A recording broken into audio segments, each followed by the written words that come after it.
ears you have. Mother, what big eyes you have. Mother, what big claws you have.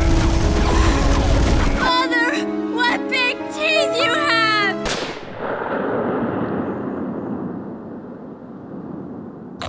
Bueno, pongámonos en situación. 10 años después de lo que se conoce en la película como la Gran Derrota, un Japón ficticio emerge del caos y comienza una agresiva política de crecimiento económico con el objetivo de reconstruir el país. Y como suele ocurrir en este tipo de situaciones, el malestar social se evidencia con mayor claridad y las dificultades de los menos pudientes aumentaron de forma severa. De forma progresiva, el desempleo masivo y la migración urbana dieron como resultado que grandes zonas de la ciudad fueran propensas al crimen y que posteriormente aparecieran grupos antigubernamentales con la intención de cambiar la situación a la fuerza. Estos grupos armados ganaron tanto crecimiento que acabaron superando a las autoridades policíacas locales, las cuales estaban limitadas por la nueva constitución, que restringía el uso de las fuerzas de defensa y la posible formación de una fuerza nacional por parte de la policía local. Ante esta situación y con una actividad reducida a la capital, el gobierno estableció una nueva fuerza militar bajo mando directo del Comité de Seguridad Nacional, cuyo nombre sería la Policía Capital. En poco tiempo, esta fuerza amplió su poder en las zonas conflictivas, forzando a los grupos antigubernamentales a disolverse y a declararse los guardianes del orden público. Sin embargo, la aparición de un grupo guerrillero conocido como la Secta cambió la situación drásticamente, convirtiendo las calles en zonas urbanas de guerra entre ellos y la Policía Capital. Ante esta violenta situación, la propia sociedad endurece su opinión y comienza a marginar a ambos bandos, centrándose en mirar hacia un futuro económico que ya empieza a prosperar. Lógicamente, el desgaste y el rechazo de la opinión pública hicieron que el grupo terrorista perdiera fuerza y que la dura división de la Policía Capital llamada Unidad Especial o Kerberos estuviera a punto de diluirse en una situación que pareciera no necesitarles. Estamos ante un escenario realmente interesante, ¿no creéis? Jinro es la tercera película de la trilogía de Mamoru Oshii, comúnmente conocida como Kerberos Panzer Cop, cuyo universo también puede ser encontrado en formato manga, con guión de Oshii e ilustración de Kamui Fujiwara. La primera entrega, llamada The Red Spectacles, fue estrenada en 1987 y la segunda en 1991, titulada Stray Dogs. Como podéis ver, ambas están realizadas en imagen real, lo cual difiere con la película que tenemos entre manos. Esta decisión fue tomada, como cabría esperar, por el propio Mamoru Oshii, cuya intención inicial era rodar este capítulo final en imagen real, pero debido a la atención que debía poner a otros proyectos, decidió que esta última entrega sería animada y dirigida por un colaborador habitual en sus otros trabajos. Este cambio de planes también fue empujado por la propia Bandai Visual, la cual ponía como condición a la hora de producir la película que Mamoru Oshii no la dirigiera, principalmente por la poca aceptación en taquilla que tuvieron las dos entregas anteriores. Por ello, el elegido para dirigir la película fue Hiroyuki Okiura, el cual ya había trabajado en otros proyectos como Patlabor o Ghost in the Shell en el diseño de personajes. Sin embargo, este sería su debut como director, adoptando en mi opinión un estilo muy diferente al que podemos ver en otros trabajos suyos como A Letter to Momo de 2011, siendo aquí más cercano al estilo de Oshii en esos años, con una dirección sobria y lenta durante la mayor parte del metraje, pero mostrando una gran contundencia en los momentos de violencia. Por otro lado, el guión está firmado por el propio Mamoru Oshii, el cual hace gala de esas capas de profundidad y densidad tan habituales en sus películas, pasando por el complot institucional, el espionaje, el drama intimista e incluso el romance. Todo ello acompañado de una historia bastante verosímil y que curiosamente bebe muchísimo de un cuento tan popular como es Caperucita Roja. Mira, dudo que vuelva a tener ocasión de hablar de estas mierdas, así que...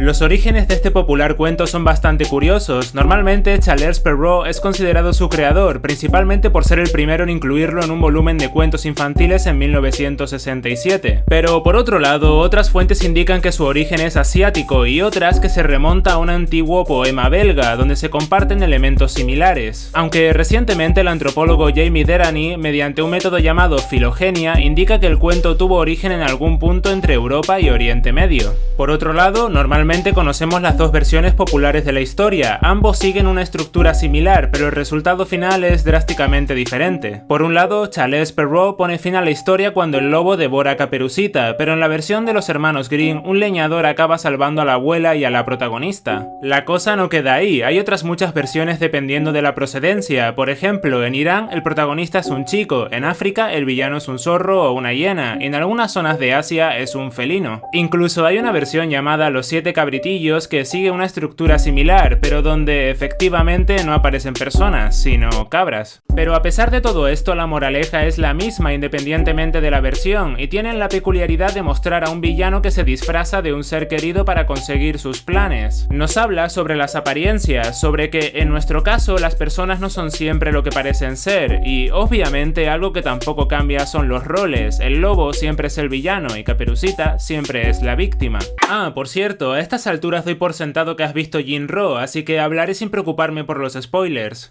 La película no oculta estos vínculos, mostrándonos directamente el libro, citando partes del mismo o creando referencias bastante claras. Por ejemplo, las dos chicas de la película, Nanami Agawa y Kei Amamiya, son terroristas pertenecientes a la secta, las cuales son llamadas Caperuzas Rojas, y cuya principal función es la de transportar armas y explosivos a las abuelitas, e incluso, si llega el caso, inmolarse. En el otro lado tenemos a Kazuki Fuse, el protagonista, el cual, como ya sabemos, ve como Nanami Agawa hace explotar la bomba delante de sus narices y que, como se explica en la película, forma parte de la Brigada de los Lobos, una organización de contraespionaje dentro de la unidad especial. Ellos no solo se denominan lobos, sino que la propia película se encarga de reflejar de forma simbólica a ellos como dicho animal. Pero a ver, esto es lo obvio que se podría esperar, y es que las supuestas Caperucitas Rojas están muy lejos de ser dulces e inocentes, y el lobo se pasa la mayor parte de la película teniendo una crisis emocional por haber visto a Nanami morir. Quiero decir, lo que me parece interesante de aplicar toda esta parafernalia de Caperucita a la película es que realmente ambos son los villanos y las víctimas. Todo es un juego de apariencias, incluso podríamos considerar que Kei Amamiya es durante la mayor parte del tiempo el lobo, haciéndose pasar por la hermana de la difunta y así poder llevar a cabo los planes de la policía local y la división de seguridad pública. Y si hablamos de Kazuki, es cierto, como la propia película dice, no son hombres disfrazados de lobos, son lobos disfrazados de hombres, pero mirad el final, ¿estáis viendo a un villano o a una víctima que debe hacer de villano?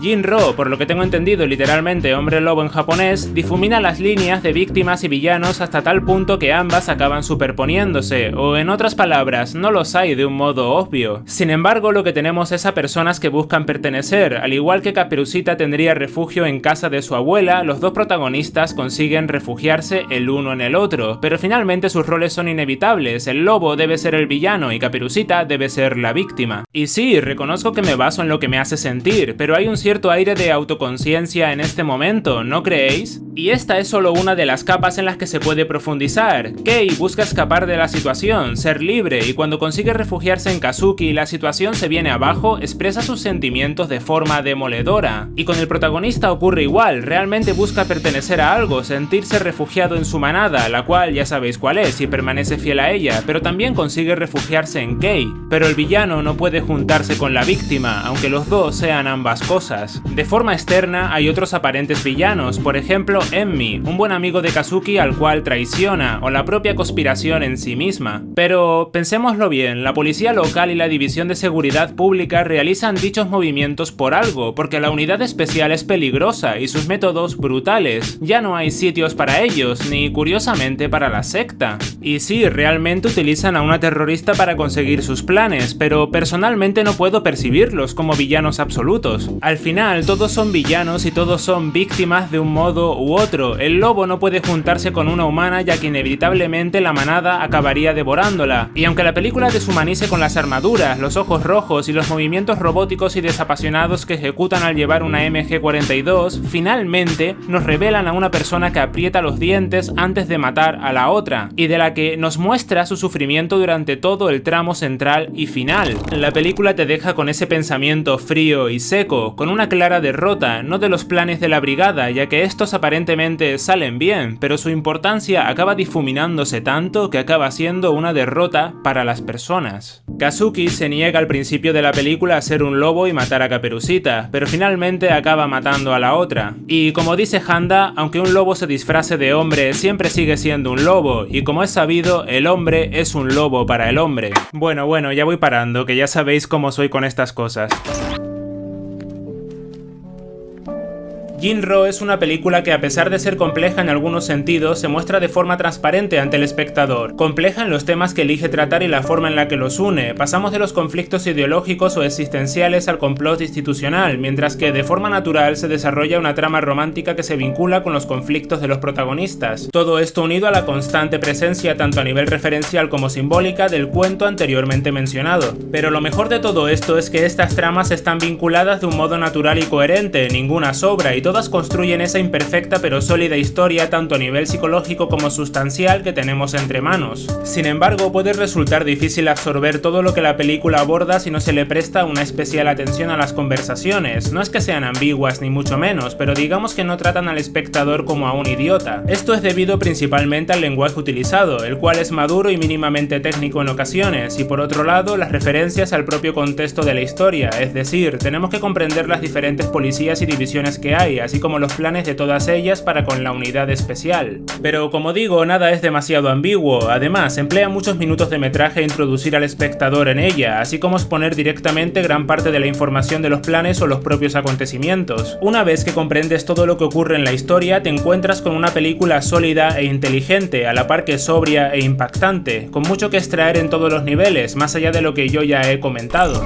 En un primer momento puedes pensar que esa relación con Caperucita Roja es gratuita y sencilla, pero si lo pensamos bien, le da una vuelta de tuerca bastante interesante, sin tirar nunca por lo fácil y apostando por retorcerla hasta el punto de volver a los personajes grises, además de darle un plus de interés y originalidad a este tipo de historias. Esto es apoyado por las relaciones humanas que presenta la película. Por ejemplo, la indagación en Kazuki o en Kei es íntima y cercana, al igual que con el resto de personajes. Quiero decir, están presentados de tal modo que con un mínimo de empatía podemos entender en mayor o menor medida lo que están pensando, lo que les motiva o lo que les preocupa. Y aunque no se profundiza de un modo incisivo en ninguno de ellos, pienso que la película llega hasta el punto perfecto en cada uno, dejando matices en el aire que, en mi opinión, pueden enriquecer aún más la experiencia. Sin embargo, mucha gente ha criticado esa falta de conclusión en la mayoría de los temas que presenta, tanto en el romance como en el drama de los personajes o en la propia conspiración. Esto es totalmente entendible, pero aunque una cosa no quita la otra, no hay que olvidar que Mamoru Oshii está presente en el guión, el cual, si estáis familiarizados con sus otros trabajos, ya sabéis que le gusta cocinar las cosas a fuego lento, elaborando tramas complejas que fácilmente pueden acabar abiertas. Pero como digo, que sean cosas propias de un autor no debería ser motivo para ignorar errores como un tiempo no del todo bien llevado o plantear muchas tramas para después no profundizarlas de un modo adecuado. Son fallos que en definitiva la alejan de ser un producto redondo, pero que desde lo personal, cuando veo una película con el nombre de este director, sé a lo que me enfrento y acabo poniendo esos detalles recurrentes en segundo plano para disfrutar de esas pinceladas de genialidad que hay en sus obras. Pero sí, están ahí, al igual que en mayor o menor medida en el resto de sus trabajos. En lo que se refiere al director, me parece que Hiroyuki Okiura hace un debut realmente notable, aunque como dije antes puede que adopte demasiado el estilo de Oshii, adaptando el guión de tal modo que si en los créditos no apareciera su nombre, realmente pensaría que está dirigida por Mamoru Oshii. Pero obviamente es una percepción personal y no le quita ningún mérito a su trabajo. Por otro lado, no quiero profundizar demasiado en términos de animación, ya que no tengo estudios sobre ello, pero a nivel personal me agrada notablemente ese diseño de personajes tan sobrio, con rasgos muy poco exagerados, creando un tono serio y maduro que es muy adecuado para la historia en cuestión.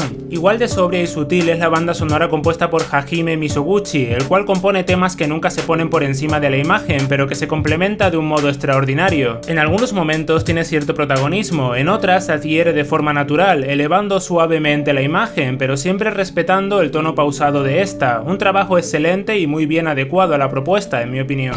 Bueno, llegados a este punto, poco más puedo decir. Me sorprende y apena, a partes iguales, lo poco que se ha hablado de una película notable como la que tenemos entre manos. Pienso que para quien busca una historia adulta por sí sola y no por elementos ridículos como una oscuridad gratuita o la violencia exagerada, aquí tiene una obra muy destacable e interesante. Una película que espero mucha gente descubra y se anime a ver. Para terminar, si ya la has visto y doy por sentado que sí a estas alturas, no sé si coincidirás conmigo en esto, pero echo en falta más propuestas así, que aun siendo imperfectas se orientan hacia un público adulto de forma natural, sin pretenderlo como otras obras menores que no hace falta ni mencionar. Propuestas maduras, inteligentes y con fondo, las cuales esperan de ti lo mismo que tú de ellas.